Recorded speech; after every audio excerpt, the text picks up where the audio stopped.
स्वागत है आप सभी का एनएफ न्यूज पर। मैं हूं आपके साथ रोहित। बरेली में 26 सितंबर को अल्लाह को याद करने के बाद बवाल किया गया।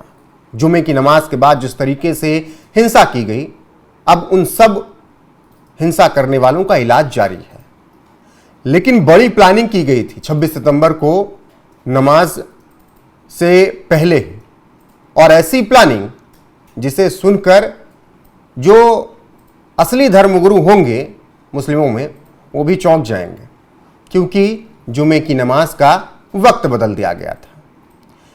ये वही लोग हैं जो कि हिंसा करने के लिए जुमे की नमाज का वक्त बदल देते हैं, लेकिन जब इनसे कहा जाता है कि 2 त्यौहार पढ़ रहे हैं, जुमे की नमाज थोड़ा आगे कर लीजिए, तो कहते हैं नहीं कि हमारे धर्म के खिलाफ चला जाएगा। हमने देखा था संभल में होली के वक्त में। अब जो रिपोर्ट पुलिस की आई है वो चौंकाने वाली है। मौलाना तौकीर रजा, उसके करीबियों पर लगातार एक्शन हो रहा है, और इसी बीच पुलिस ने एक रिपोर्ट में बताया है कि 26 सितंबर को बड़ी प्लानिंग की गई थी। पुलिस की रिपोर्ट के अनुसार 26 सितंबर को जुमे की नमाज से पहले एक ऐलान हुआ था। इसमें बरेली की सभी मस्जिदों में नमाज 1 बजे अदा करने के लिए कहा गया। अमूमन मस्जिदों में 12 से 2:20 बजे के बीच नमाज होती थी। उस दिन अलग अलग मस्जिदों में जो 10,000 लोग इकट्ठा हुए, उन्हें 9 महला मस्जिद पहुंचने के लिए कहा गया कि सरकार मोहम्मद लिखने पर भी मुकदमे लिख रही है, और इस तरीके से भड़काया गया। मस्जिद में मौलाना तौकीर रजा खुद मौजूद रहने वाले थे। आखिरकार लोग कूच कर गए। पुलिस ने तेजी से बैरिकेटिंग की, मगर नारेबाजी करते हुए लोग 9 महला मस्जिद जाने पर अड़ गए। पुलिस लोगों से घर जाने की अपील कर रही थी। भीड़ ने शोर शराबा, नारेबाजी और धक्का मुक्की शुरू कर दी। इसके बाद पुलिस ने लाठीचार्ज किया। यानी जो नमाज 12 बजे से 2:20 के बीच पढ़ी जाती है, उस नमाज में बदलाव किया गया और सबको एक ही वक्त इकट्ठा किया गया 1 बजे के आसपास। और यह इसलिए किया गया ताकि एक ही बार में संदेश दिया जा सके, लोग इकट्ठा ज्यादा हो सके और हिंसा बड़ी की जा सके। क्योंकि अलग अलग वक्त पर नमाज होती तो अलग अलग वक्त पर लोग आते, अलग अलग शिफ्ट में पढ़ते हैं लोग नमाज। ऐसे में भीड़ कम होती, और भीड़ कम होती तो हिंसा ज्यादा बड़ी नहीं हो सकती थी। इसीलिए बड़ी प्लानिंग के तहत यह ऐलान कर दिया गया अंदर खाने कि सब कोई 1 बजे इकट्ठा हो जाइए, और मौलाना तौकीर रजा खान भी मौजूद रहेंगे। लेकिन मौलाना तौकीर रजा को तो हाउस अरेस्ट कर लिया गया, वरना यह दंगा और बड़ा हो सकता था। यह हिंसा दंगे में बदल सकती थी, वो बड़ा दंगा हो सकता था। लेकिन पुलिस ने बहुत सतर्कता बरतते हुए इन उपद्रवियों का इलाज कर दिया। तो आप इससे अंदाजा लगाइए कि किस तरीके से बवाल करने के लिए जुमे की नमाज का वक्त ही बदल दिया गया। और उसका कारण क्या रहा कि भीड़ ज्यादा इकट्ठा हो सके, ज्यादा बवाल कराया जा सके, पत्थर ज्यादा फेंके जा सके, क्योंकि भीड़ ज्यादा रहेगी तो पत्थर भी एक साथ ज्यादा फेंके जा सकेंगे और पुलिस सामना नहीं कर पाएगी। अलग अलग शिफ्ट में लोग नमाज पढ़ने आएंगे तो पढ़कर निकल जाएंगे, और अगर वो उपद्रव करेंगे तो पुलिस उनका सही से इलाज कर देगी। हालांकि सब कुछ बदलाव करने के बाद भी, प्लानिंग करने के बाद भी, जब पुलिस ने लठ बचाना शुरू किया तो जूता, चप्पल, टोपी, पोस्टर, आई लव मोहम्मद वाले पोस्टर छोड़कर भाग निकले वहां से सब। फिर किसी को नहीं याद आए अपने इष्ट।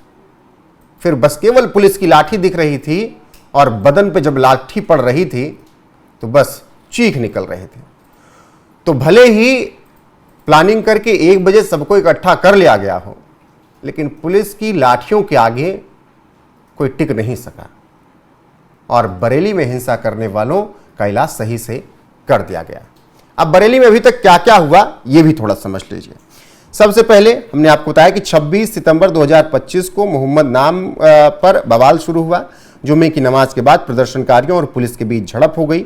मौलाना तौकीर रजा खान के कहने पर भीड़ ने पुलिस पर पथराव किया, जिसमें 10 से 12 पुलिसकर्मी घायल हुए। फायरिंग हुई। पुलिसकर्मियों के घायल होने की संख्या लगातार बढ़ती गई। पुलिस ने इसे सुनियोजित साजिश बताया, जो 5 दिन पहले से रची गई थी, और इसीलिए पूरी प्लानिंग कर ली गई थी और यह बड़ी हिंसा नहीं हो पाई।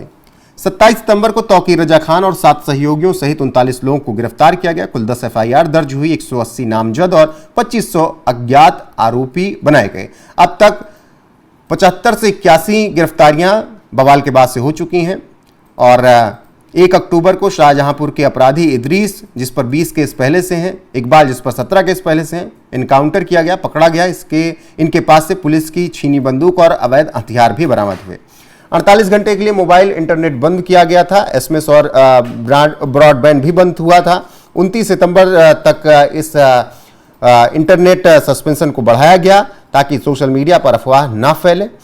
भारी पुलिस बल लगातार तैनात है, फ्लैग मार्च हो रहा है। किस तरीके से एसएसपी अनुराग आर्य ने घोड़े दौड़ाए वो भी सबने देखे थे।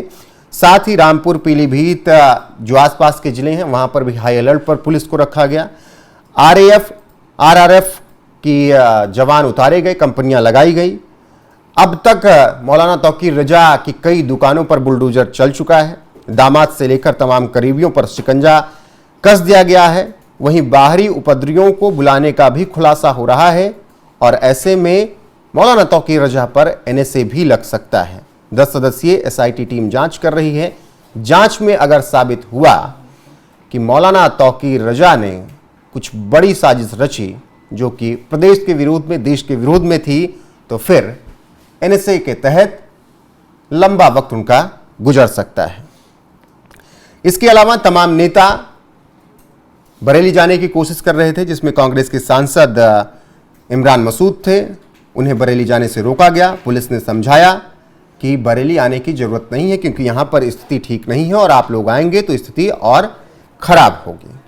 तो कुल मिलाकर जो कुछ भी बरेली में हुआ अब उसका हिसाब किया जा रहा है। ऐसे में पुलिस की जांच में जो खुलासा हुआ वो सबसे ज़्यादा चौंकाने वाला रहा कि मौलाना तौकीर रजा ने अपने इशारे पर नमाज का वक्त बदलवा दिया।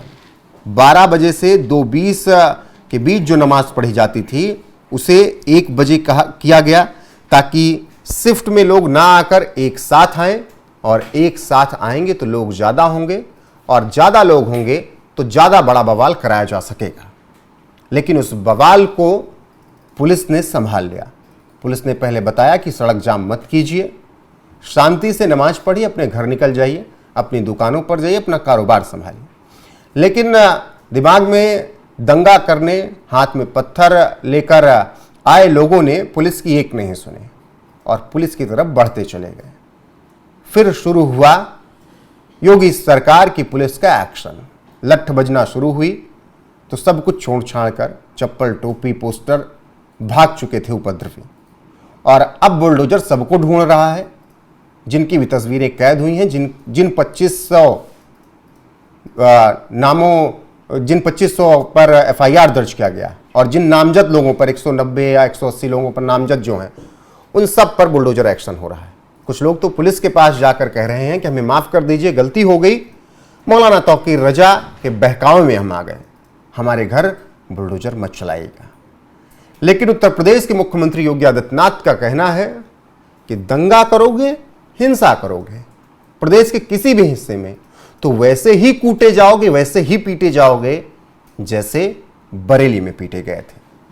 बहरहाल योगी आदित्यनाथ के बयान के साथ आपको छोड़े जाते हैं और जिस तरीके से मौलाना तौकीर रजा के एक इशारे पर नमाज का वक्त बदल दिया गया, उस पर आपकी राय क्या है, खासकर मुस्लिमों की? कमेंट सेक्शन में जाकर बताइएगा जरूर। बने रहिएगा हमारे साथ क्योंकि बरेली से तमाम अपडेट आपको यहां पर मिलती रहेगी लगातार।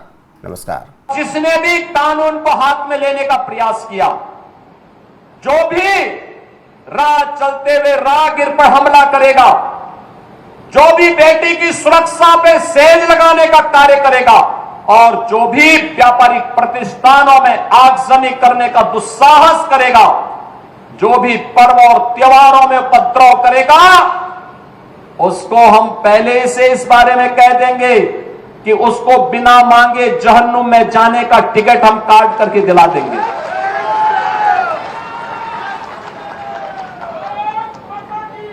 इतना पर्याप्त होगा उसके लिए।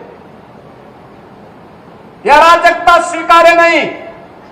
विकास में हर व्यक्ति की भागीदारी जब सुनिश्चित की गई है, गांव गांव का विकास हो रहा है, कल्याणकारी योजनाओं में बिना भेदभाव के शासन की योजना का लाभ उपलब्ध करवाया जा रहा है।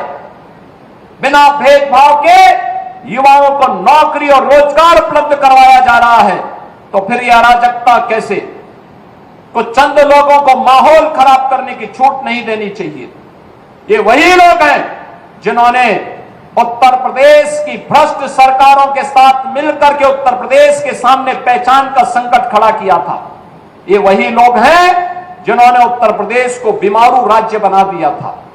ये वही लोग हैं जिन लोगों के दंगों के कारण प्रदेश में कोई निवेश नहीं आता था, कोई उद्योग नहीं लगता था, कोई विकास का कार्य नहीं हो पाता था।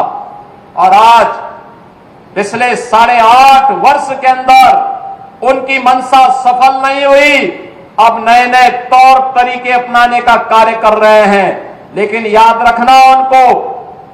रखना होगा, वे जितना सोचते हैं उससे ज्यादा हमारी पहले से तैयारी रहती है। और जब भी दुस्साहस करेंगे ऐसे ही पिटोगे जैसे बरेली के अंदर पीटे गए।